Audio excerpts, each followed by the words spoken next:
Koalisi besar semakin menggaung menjelang kompetisi pemilihan presiden 2024 nanti. Beberapa partai mengatakan setuju dengan pembentukan koalisi ini. Wacana tentang koalisi ini kemudian semakin bergema ketika buka puasa bersama beberapa partai politik diadakan di kantor PAN dan Jokowi ikut hadir di acara itu.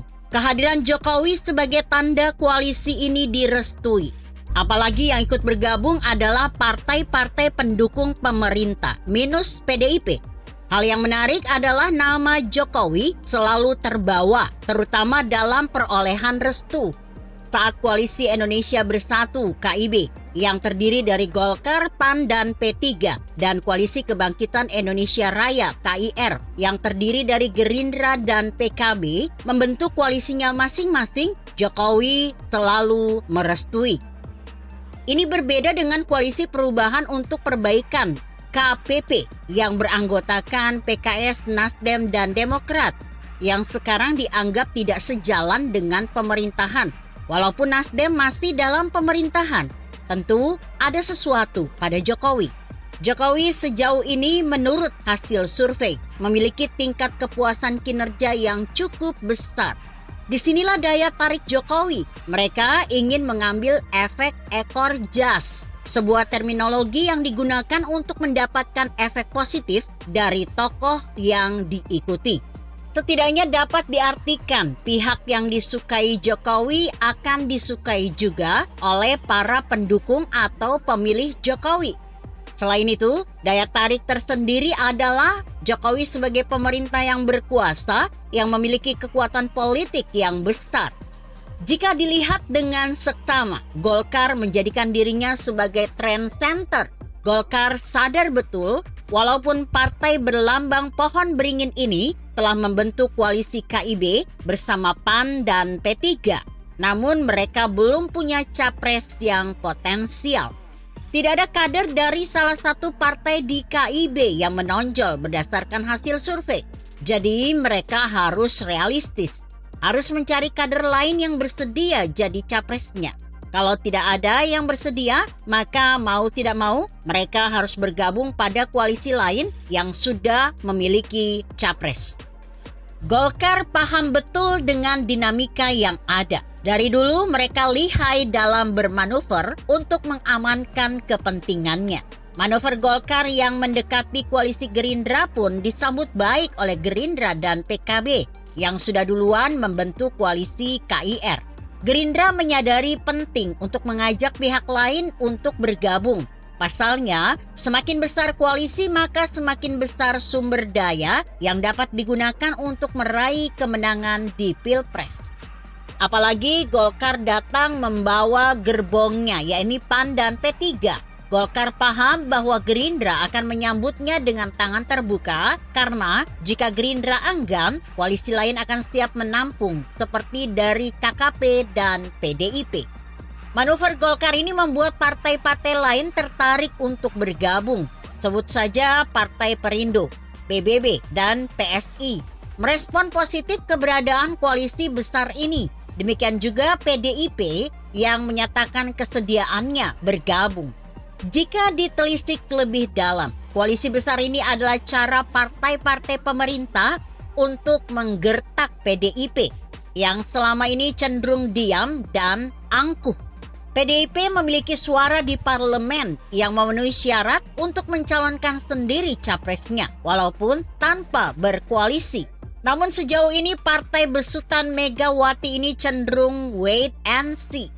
Dengan menggertak PDIP diharapkan PDIP segera mengambil langkah. Ini penting untuk menyusun langkah apa yang perlu dilakukan oleh partai-partai lain, terutama partai-partai koalisi pemerintah sekarang. Alhasil, gertakan itu sedikit membuahkan hasil. PDIP akhirnya buka suara dan menyambut positif koalisi itu, bahkan bersedia menjadi tuan rumah untuk hajatan buka puasa bagi koalisi besar tersebut.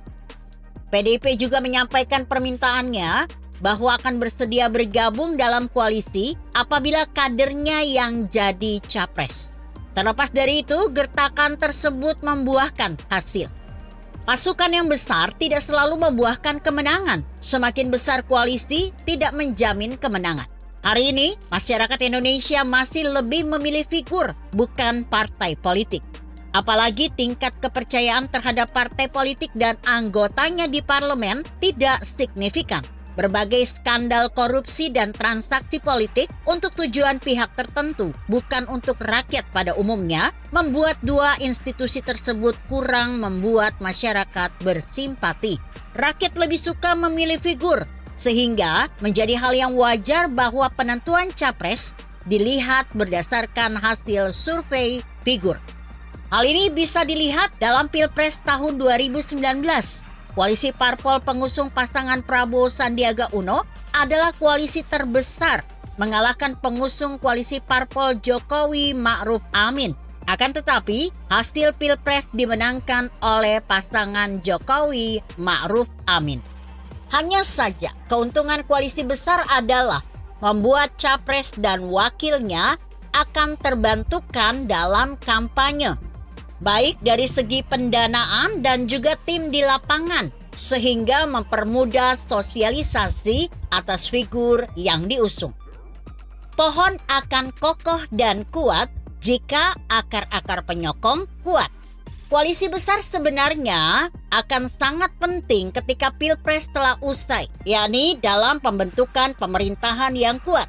Karena dalam sistem presidensial seperti yang berlaku di Indonesia, kekuatan partai politik besar di parlemen akan mendukung jalannya pemerintahan.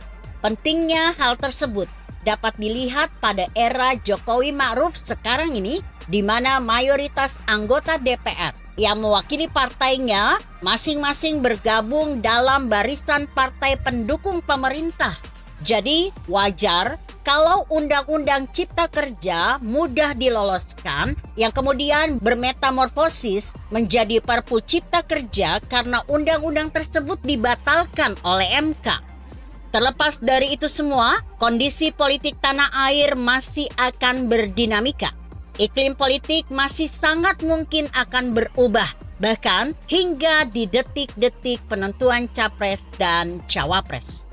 Begitu kira-kira. Artikel ini ditulis Marwan yang disadur dari kompasiana.com dengan judul Berebut Jokowi.